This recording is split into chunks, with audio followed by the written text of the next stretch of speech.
Hi, it's Skip from Skip's Messy Workbench.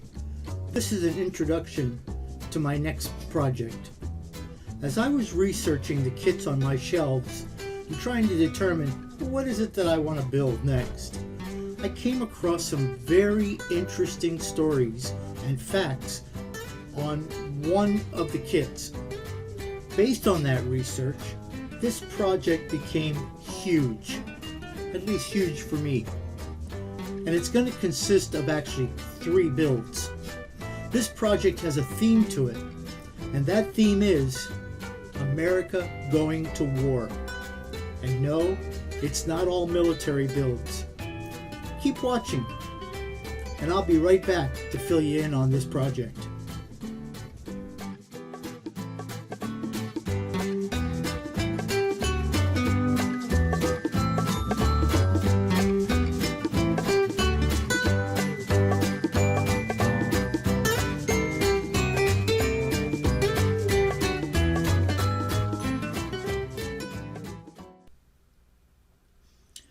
So hi, I'm back again, and I'm going to just give you a brief overview of why I chose this theme of America going to war as my next project. And I'm going to start by going to my homepage on my website. And I am an active Christian. You'll see that the very first thing is a Bible verse of the day from BibleGateway.com. If you continue to scroll down, my motto is, I hate painting. I really do. I hate painting, but I love having painted. I think it was Dorothy Parker, who was a writer, kind of used that also, but said, I hate writing, but love having written. And that's kind of where I got that. Anyway, as you scroll down, you'll see that my website is really a photo journal of my projects.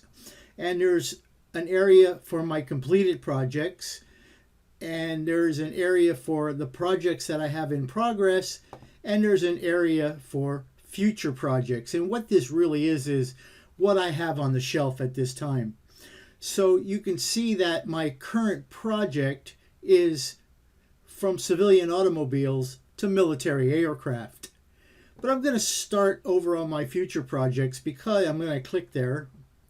Because what this does is it's going to show you what's on my shelf.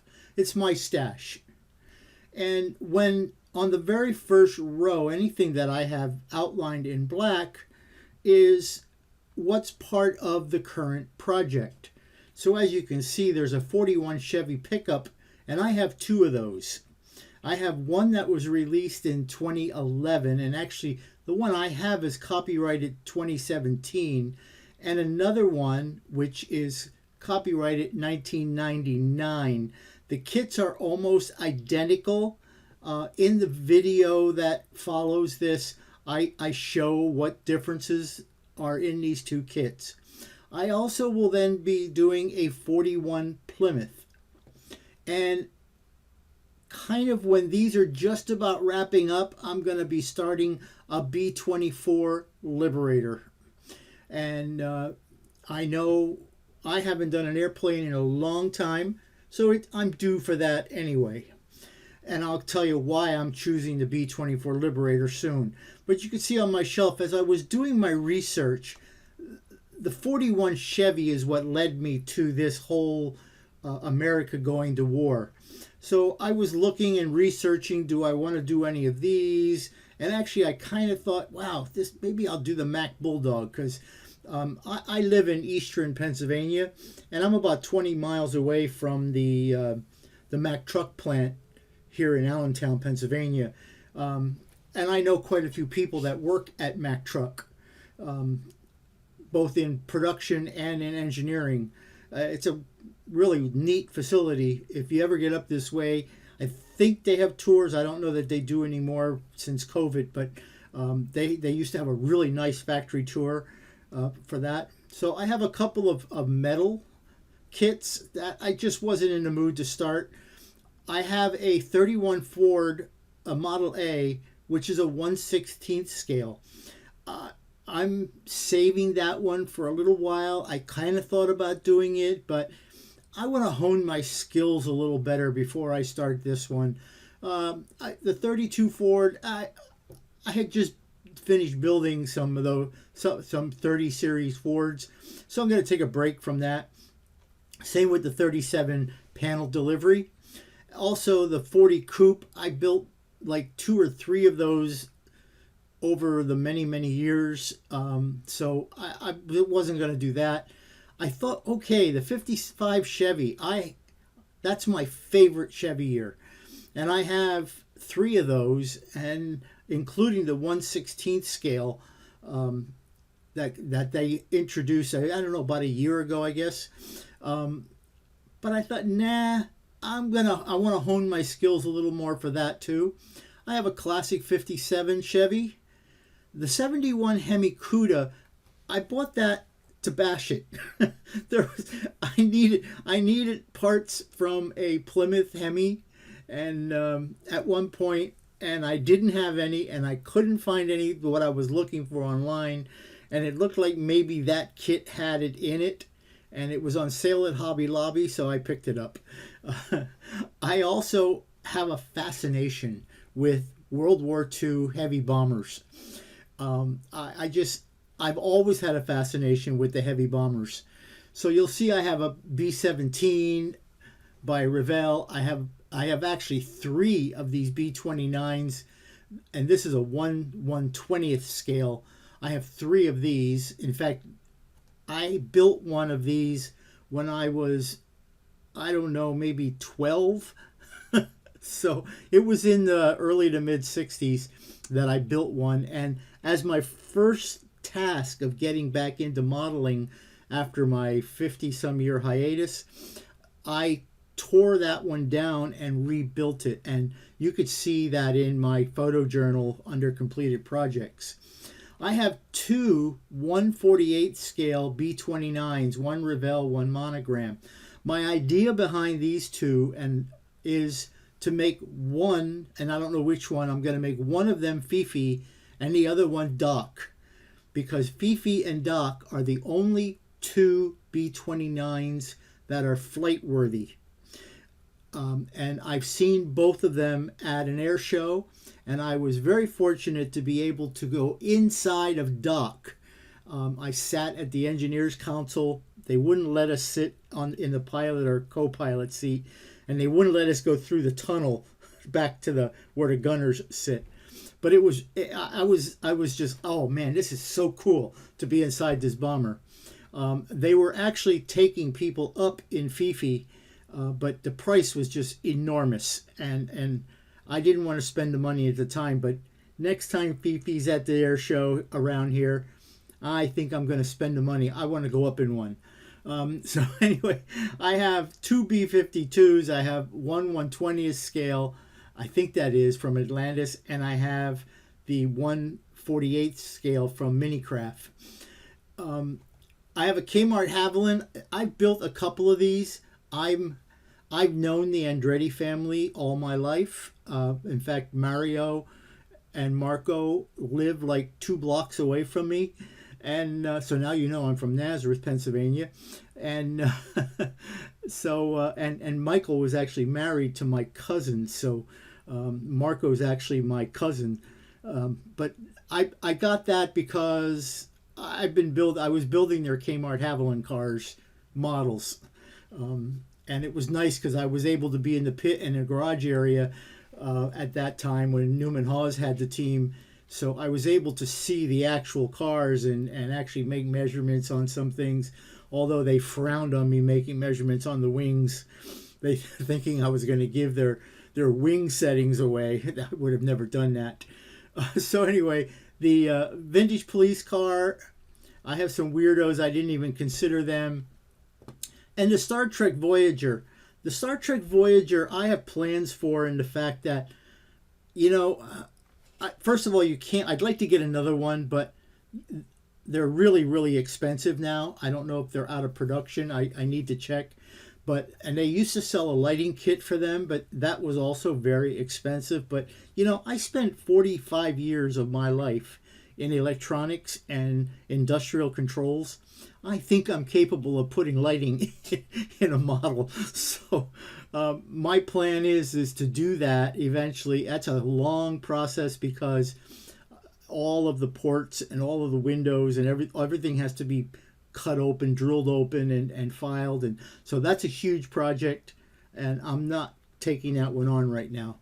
But when I started doing the research on the 41 Chevy, I came up with some really interesting facts that led me to, wow, I'm going to do like a going to war in 1941 into 42. And let me show you what I found on that. I'll go to the in progress. And in progress, you'll see I have the two here. And I also explained to you what the differences in these two kits are, although the video coming up later in this video, I go through that. But in the history section, the reason I started doing this was because of some of the facts that I found while researching that 41 Chevy. And I was telling my neighbor about, wow, I think I'm going to be doing 3 kits, and I swear his dog had that look on. What? Are you kidding? 3? So I couldn't resist. That's not his dog, but I couldn't resist doing that. Anyway, the brief history is the fact that whenever I started the research, it said 1941 was a really significant year in car and truck production. And it was all because of World War II. As we all know, the Japanese attacked Pearl Harbor on December 7th, 1941. And the next day, December the 8th, Franklin Delano Roosevelt went in front of Congress, and Congress declared war on Japan. 1 month after that, FDR established the War Production Board. And what the War Production Board did was not only help conserve materials, but it also gave the permission for the government to convert civilian manufacturing facilities into military type production material facilities.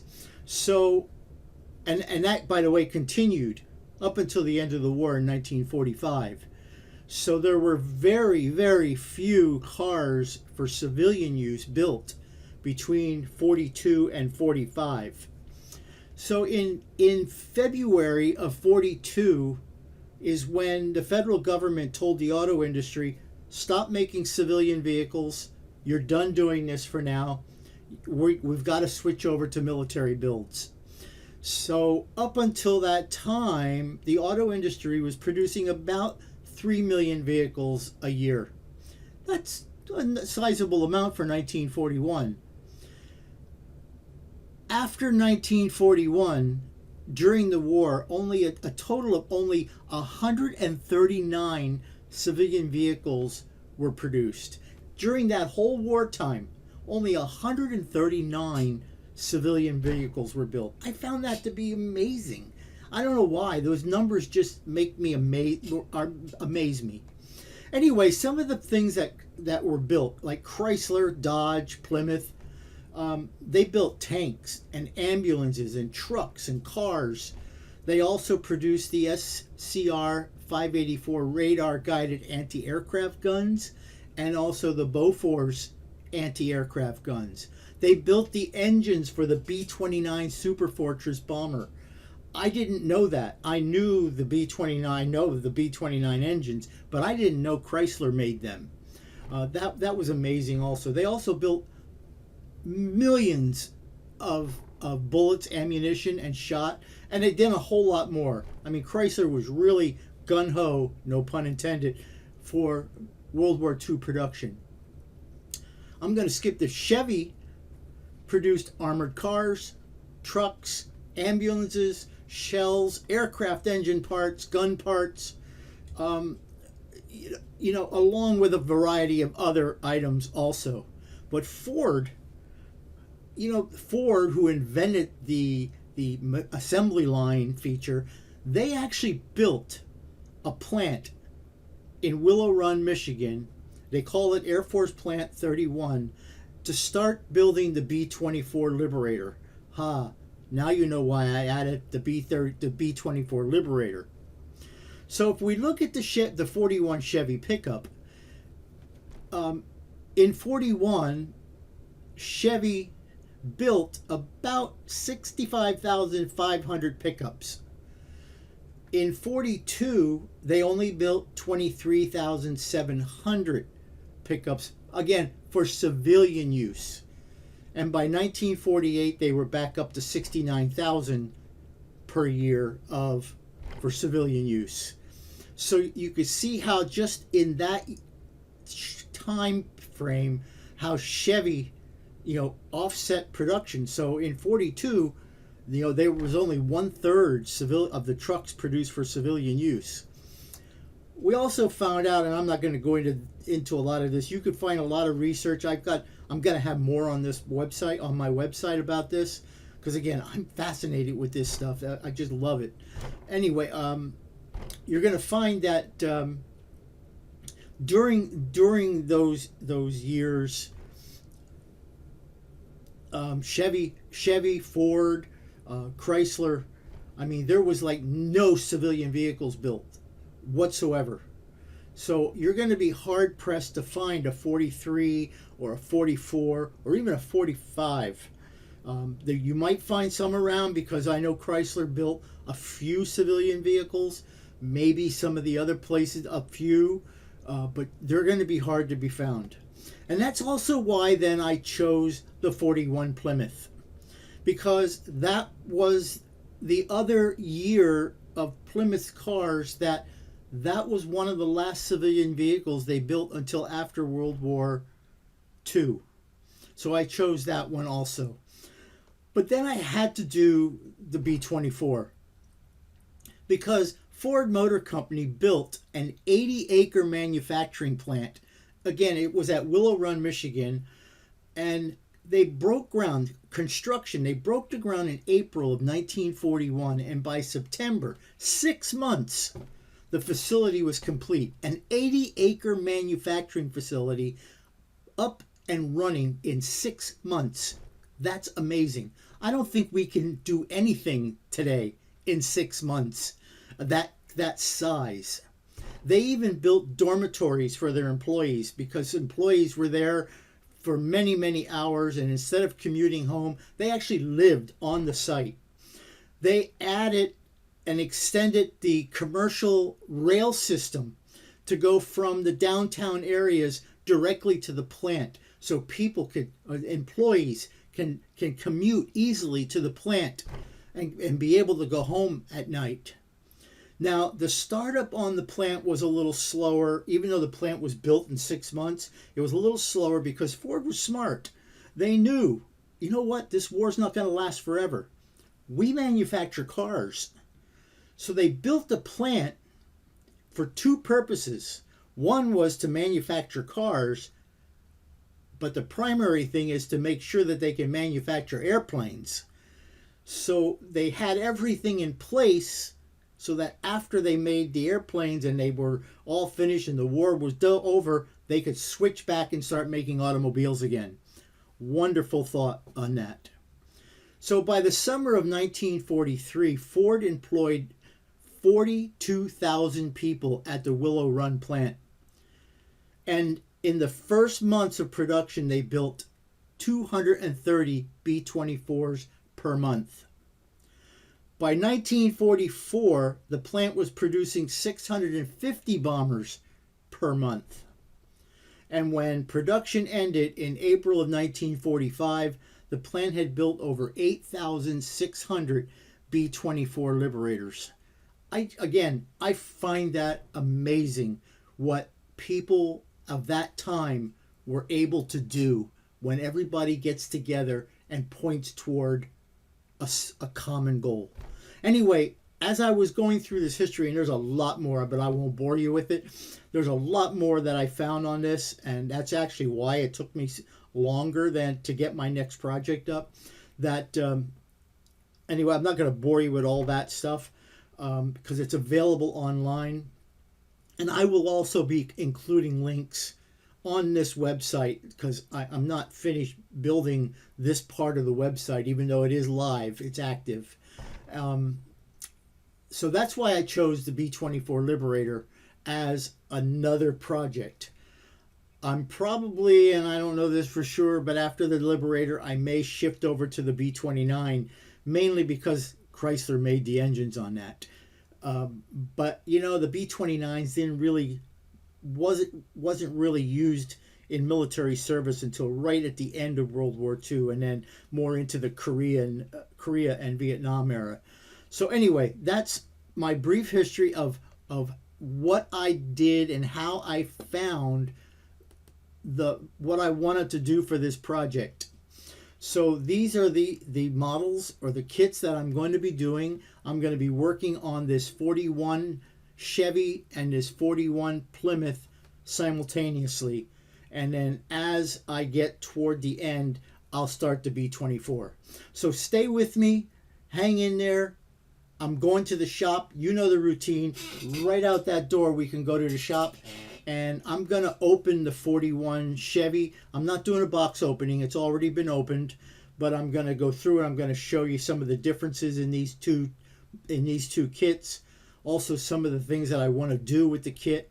And I'm going to briefly open the 41 Plymouth just to give you an idea of what I kind of want to do there. Because when I do a project, or in this case projects, I always like to try something that I've never tried before. And that's what I'm doing on these kits also. So hang in there and let's go down to the shop. Follow me down. Thanks. See you in a minute.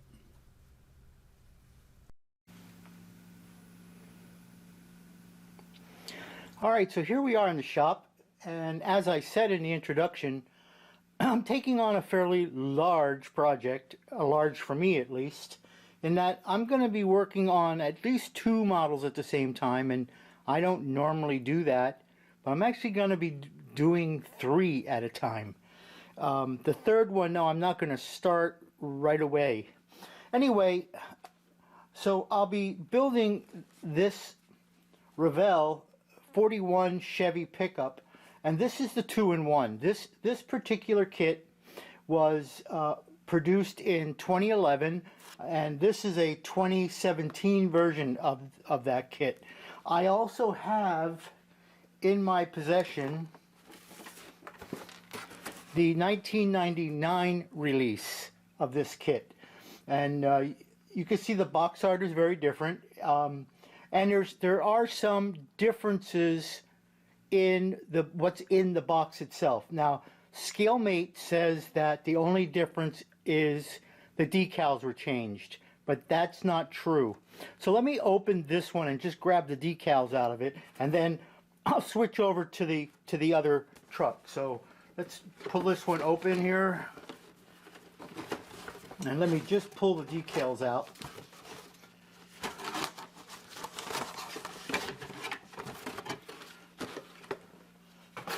And let me open this one.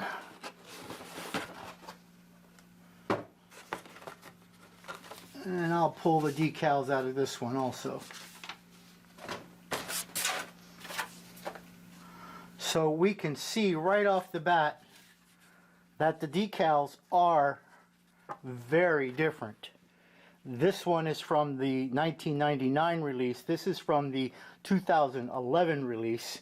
So you can see on the 1999 release, and I can't tell whether this is going to focus or not, we have just some body markings.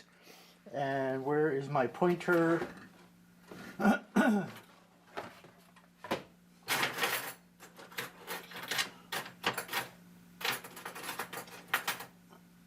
This will work just fine.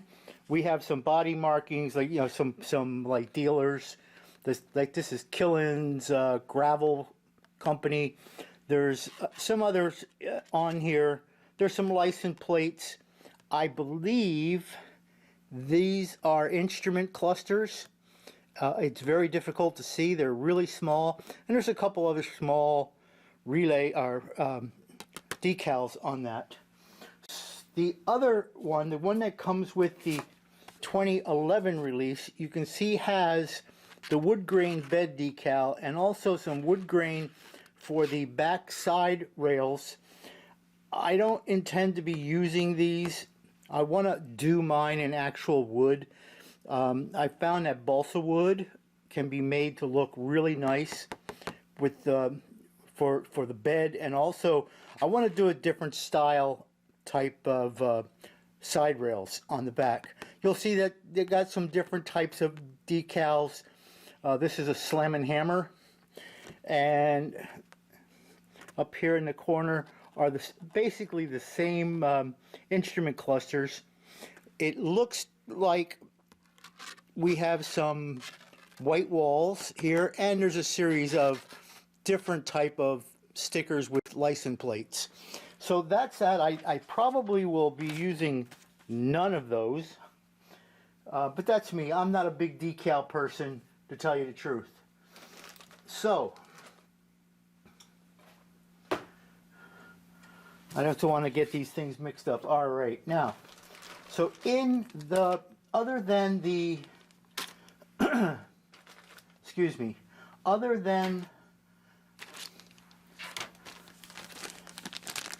the decal sheet, the 2011-2017 model comes with sport wheels. It also comes with a custom air cleaner and a chromed custom rocker panel, or rocker cover.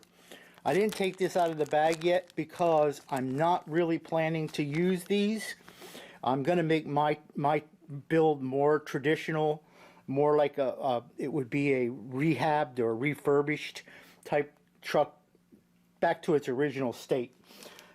Also, it has in here, and I'll take this out of the bag, this is the sun visor. This is supposed to be a custom carburetor, but I'll tell you what, to me that does not look like a carburetor. Maybe it does to you, but it doesn't to me. And then here are the side rails for the back bed, and they do have a wood grain texture on them, but I'm not going to use these. I'm going to build my own because I want to make like a triple step type of rail on my truck. I'm sorry for stuttering.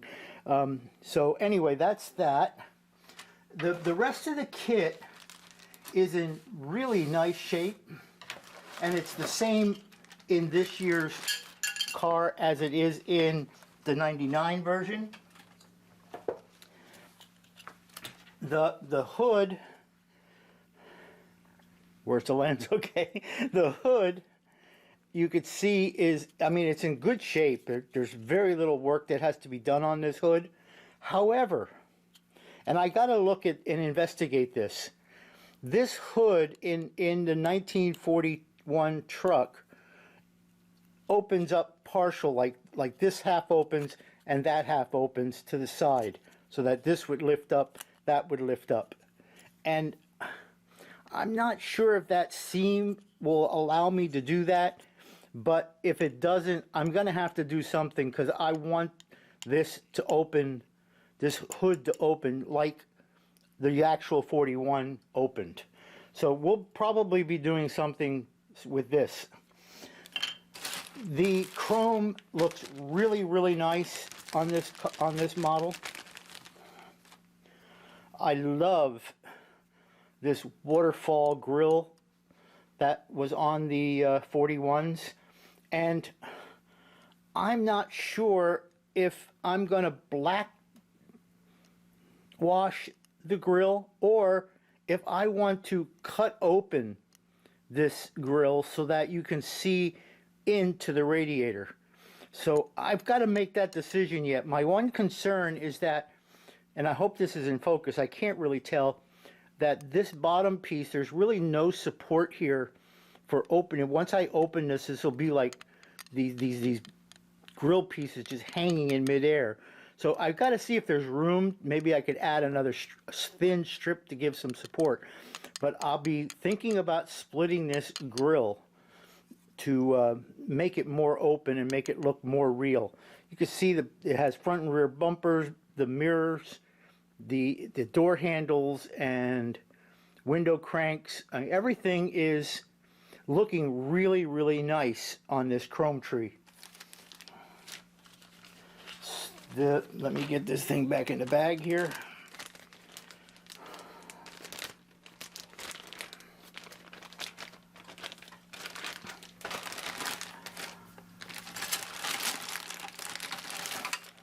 The body itself is in really nice shape. There's a little bit of a mold line along here, and I always have to look when the mold line is along the edge like this on a truck cab. I always gotta wonder, is that line supposed to be there? So I'm gonna do a little bit more research on that. If not, that's an easy fix to sand that off. Other than that, this cab is in nice condition, very nice condition. I mean, there's not much prep work on this other than to make some of the door lines deeper. And I even thought about cutting the doors open, but I haven't decided whether I'm going to do that or not. I'll cross that bridge when I get there. I want to see, there is some marks back here that have to be sanded off, but that's okay. This is looking really nice. The fenders and the inner area look really nice. There's hardly any work to be done on those. There's very little flash on it. The headlight tubs are built right into the fenders, which is okay. So that's looking really good. And the rest of the kit, here's some of the red. The rest of the kit looks really good. Now, I'm going to be using the original flathead that the truck had in it, along with the original rocker panel cover or rocker cover. I may sand off this detail on the firewall. Again, I haven't fully decided on that whole thing yet. The radiator looks like it has enough detail on it, along with a cap. Again, I don't know if that, along with the cap built right into it, that is another reason why I'm thinking I want to cut open that grill. The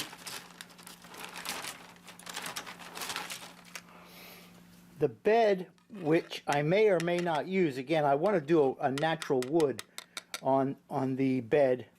The tailgate, I'm so glad that the tailgate does not have Chevy on it, because in 41, Chevy did not put Chevy on the tailgate, and it was because they were already smelling war in the air, and they assumed that these trucks would most likely be used during the war. So they made them a little bit more heavy duty.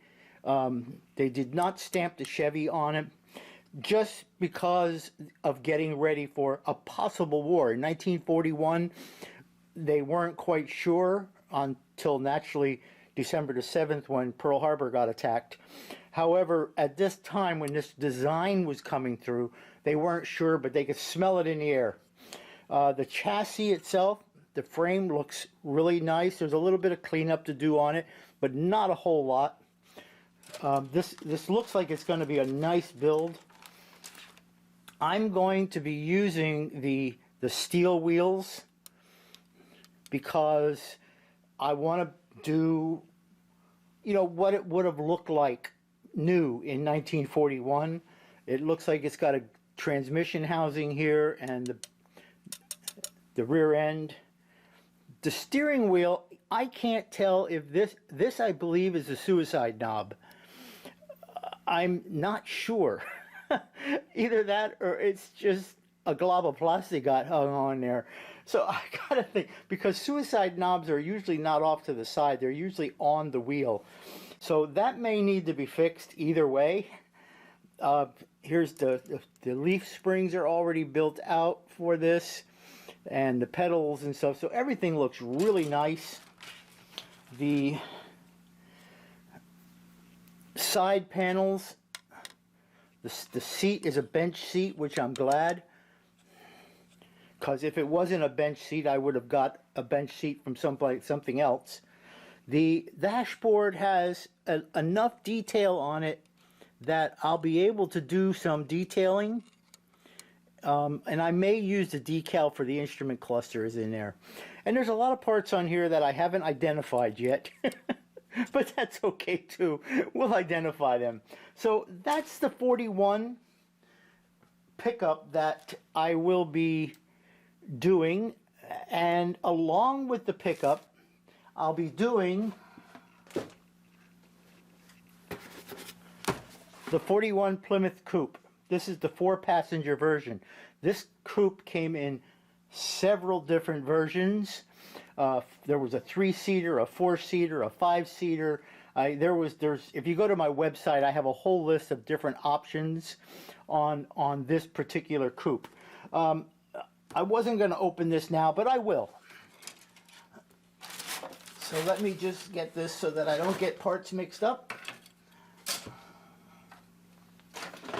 Because this build, I think I'm getting too far away from the microphone for you.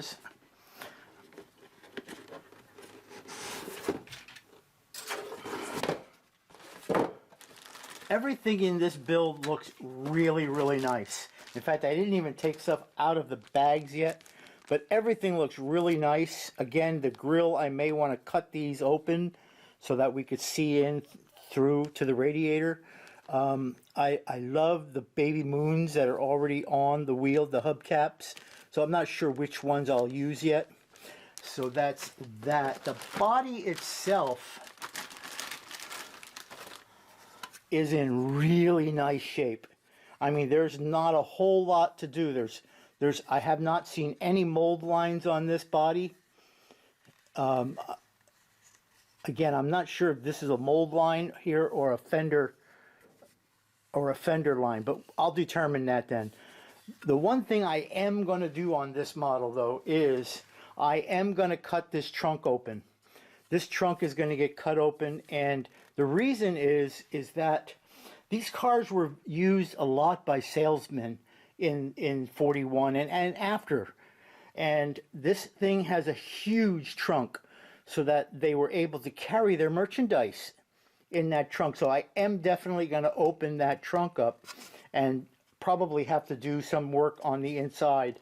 I'm not sure if I'm going to cut these doors open yet. I might. It depends on how much work I'm going to have to do to reconstruct this door, all the door details.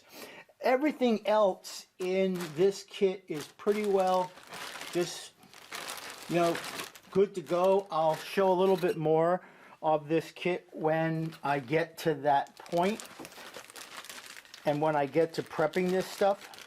So I just wanted to introduce what I will be doing and let you know that I'm still alive and well. It's fall here, or approaching fall here in Pennsylvania, and I have been busy trimming trees and getting everything outside ready for that terrible, terrible winter months. So I haven't had a whole lot of time, but I've been doing a ton of research on this project, and so I will be doing these two to start out. Now, as I said in the intro, Ford built an entire plant for World War II, and they built it at Willow Run, Michigan. And I'm probably going to have to back the camera up or something here. But they built the plant.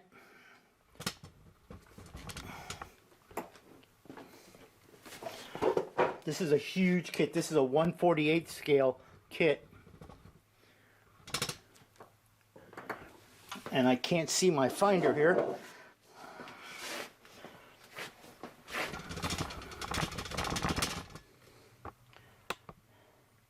All right, there we go. This is a 1/48 kit. I didn't even take the cellophane off of it yet. I've had this for a long time, but again, Ford Motor Company built a plant at Willow Run, Michigan, specifically to build the B-24 Liberator. And it's amazing. There's so much information on the web about that plant and about the number of planes that they built. And what they did was they built the plant such that when the war was over, they can convert it over to build cars. So, you know, Ford's ingenuity, they were the master in assembly line work. So I will be doing the B-24 Liberator as part of this project.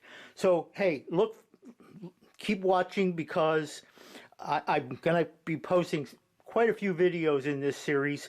And with wintertime approaching, I'm going to hopefully be able to spend a lot more time in the shop, especially when that snow starts to blow. So again, hey, thanks a lot, and thanks for watching this. I will be probably posting another video up, especially for some more details on the Plymouth Coupe, and also on the Liberator once I have that box open. That's going to be a pretty big model, so I'm not sure I'm going to have a lot of room on the bench to do multiple models when I start that particular build. But anyway, hey, thanks for watching this stupid stuff, and if you liked what you see, give it a thumbs up. If you don't like it, give it a thumbs down. That's okay. They all count toward the algorithm. So if you haven't subscribed, hit that subscribe button. Hit the bell so that you get notified. I don't release a lot of videos, so I won't be bugging you too much. Anyway, see you in the next video, and keep building that models.